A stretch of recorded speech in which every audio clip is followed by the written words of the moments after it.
Hello everybody. Sorry it's been so long since I've been making videos, but it's summertime, it's busy time, and it's also a lazy time. As in, this week we're under a heat wave, and of course every time I make a video, a train goes by. I live several hundred yards away from train tracks, and it seems like every video I ever make, there's a train going by. In any case, we have been under a heat wave, hence the fan that's blowing on me over there. Today it's supposed to be 97. Too hot, too hot, too hot. But this video is about tattoos. I recently started covering up all my what I call homemade tattoos. One of them was an actual tattoo, but you barely could tell what it was anymore. It was a tattoo of, it was supposed to be a rose that I got when I was 18, and that was, what was it, 48 years ago? 47 years ago, something like that. I was traveling with the fair after I got out of high school. That was what we call, back in those days, a carny. And the guy's name was Tattoo Tony. And I want to say I was in Philadelphia when I got it. And like I said, I was 18. It was a small rose on the back of my wrist. It's gone now because it's covered over. But in the years to follow, I would be at parties at my house or somebody else's, and invariably somebody would bust out a needle and a thread and a little bottle of ink that you would like write letters with. You dip your pen in them, and that's how we did tattoos back in the day. We would wrap the needle with a thread, and we dip it in the ink, and then you just poke, and make yourself some tattoos. So it was always done by somebody who could draw, which inevitably was me, because I was something of an artist at the time, or thought I was. And that's how we made our tattoos back in the day. So we had these stupid looking ugly tattoos, which we thought were awesome back then. But as you get to be in your 40s, 50s, and 60s, they're not so cool anymore. So what I did is I finally thought long and hard about it, came up with what I wanted to cover them with and how to cover them, and I began to have my tattoos covered. And so that's what this video is to show you my new tattoos that I used, or I got to cover up all the stupid looking little homemade tattoos that I had. So let's get into it. Before I start showing you the cover up tattoos, I forgot I wanted to explain something. Probably in my 30s, I think, I ran across somebody who showed me how to make a homemade tattoo gun. And it was basically a big pen, the outside part of a big pen, and then you took the E string of a guitar, the bass string, and you cut the length of it off so that it went through the pen tube. It had a point on the end, and then the other end had a little hook. And you took the little it's not a transistor, the little mechanism out of a cassette player that made the spindles on the cassette player turn. You took that part, burned a hole into one of those little spindles, hooked the hook through there. So as it turned, it moved the needle in and out of the pen tube. And it was powered by a little, it was a race car motor. Like little race cars, we used to race around the track, and it had a little, I don't know, it was AC/DC motor or whatever it was called. And so somebody had showed me how to do that, and then somebody else I had met had a setup like that for sale. And it came with actual tattoo ink, and the little motor, and it showed me how to set up that little pen, and then so that to keep the needle going in and out smoothly, you would put a penny on there on the end of it, which was sort of like a counterbalance. Same thing we did when we were kids, when we used to play records on a record player, and we played 45s, and you put that little disc in the middle, which would then allow you to put the 45 on the stem of the turntable, because you could play 33s, which were the big ones that sat directly on the stem, and then the 45s were the small ones with a big hole in the middle, but you would put that little plastic piece in there, and it would be an adapter to allow you to play it on the stem as well. And sometimes they'd get wonky and not play quite right, and you would put a penny on the needle part on the top of it, and it would hold the needle down so it wouldn't skip, and that's how we used to play records too back in the day. So anyway, I had the homemade tattoo gun. We used to call them jailhouse tattoo guns, and I did a lot of tattoos with that thing. And this picture is one of that I did on myself that I still have. And the tattoo girl that's been covering my tattoos, she keeps telling me, what are you going to cover that thing with? And I said, I'm not covering it. That's a memento of a tattoo I did 40 years ago or whatever it was. And so that's what this one looks like.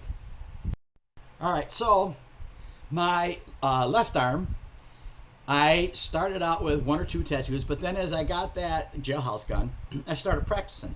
So I was trying to do what looked like water, bubbles, some flowers, a bird, and I had a older sister who had passed away when she was 34. She had a heart attack, and I had her name on there, and I had when she was born and when she died.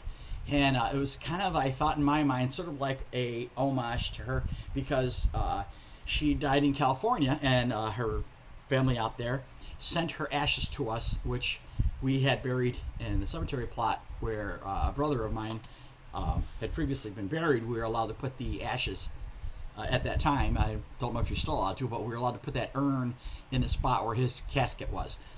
But all she had was a small little plaque that said her name. We weren't allowed to put nothing else there because the lawnmower had to be able to, mow.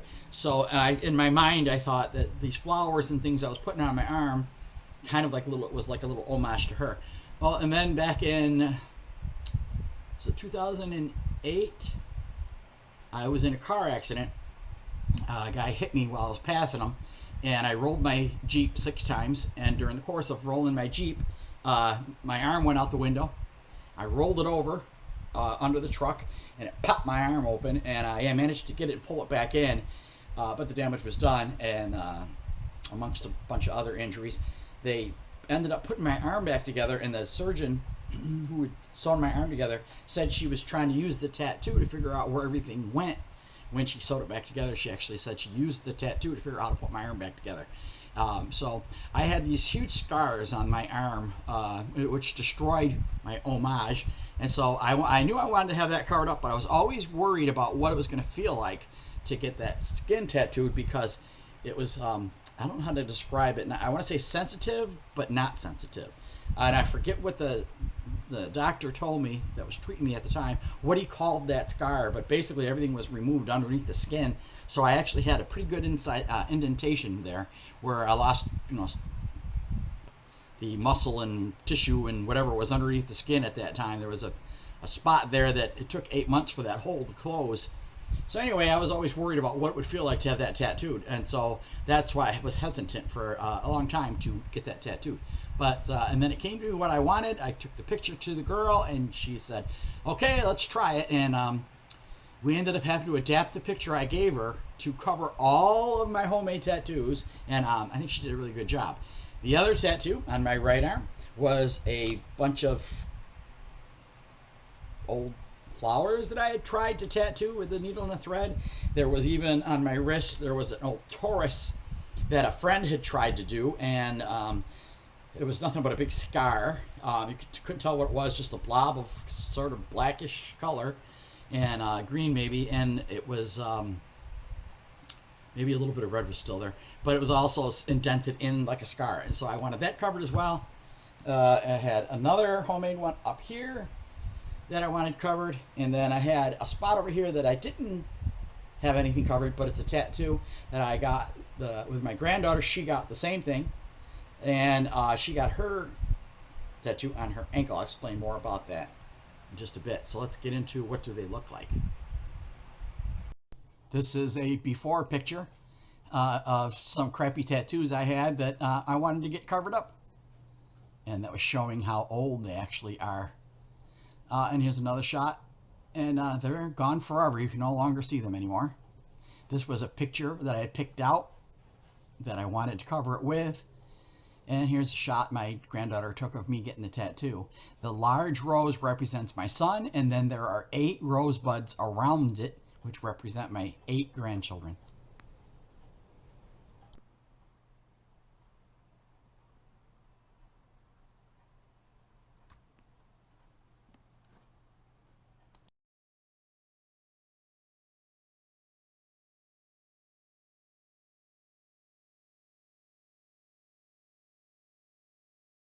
In the previous pictures, I realized I had no shots of the butterflies that I had added. So there are 3 butterflies. There's a yellow one, an orangey one, and a blue one. And those represent the 3 baby mamas of my 8 grandchildren. This is the picture I picked out to cover up the crappy old destroyed sort of Taurus tattoo I had on my wrist. She added a little rose next to it as well. So there's the new one. That's a new Taurus, I guess you could call it, and it has a little rose next to it. This tattoo was not a cover-up. In fact, it was a new tattoo that my granddaughter and I chose to both have a matching tattoo. I have mine on my bicep, and she has the same one on her ankle. And we picked it out. It was kind of funny. We both chose the same picture and had the same ideas for adding a little heart in the middle. And I call her Monkey, and that's why this tattoo is shared by both of us.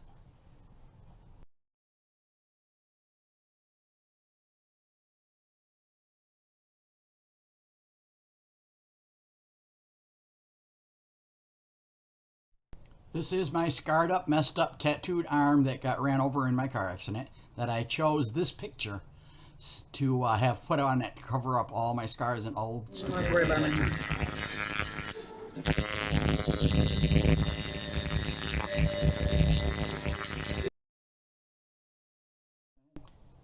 This was done in several different sessions. The last session was when I had most of the black done, and man, did that hurt.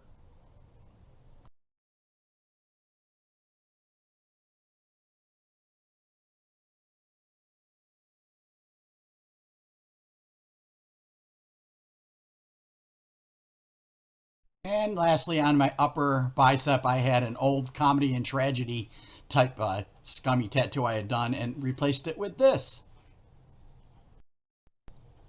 They call it ink therapy. It's kind of an addiction for some people. They get one tattoo and they like it so much they keep on going. And I certainly understand it because I have no intention of stopping. I have a few other things that need to be covered up, and I just haven't figured out yet what to cover them up with. I'm not just going to run out there and get a tattoo for the sake of getting a tattoo. I thought each one over carefully, and the last few that I get will also be well thought out. So there you have it. I do have some more, but they're, like I said, some of them are homemade tattoos that are being covered up, and maybe I'll come back and show you when I get those covered up. Thanks for watching.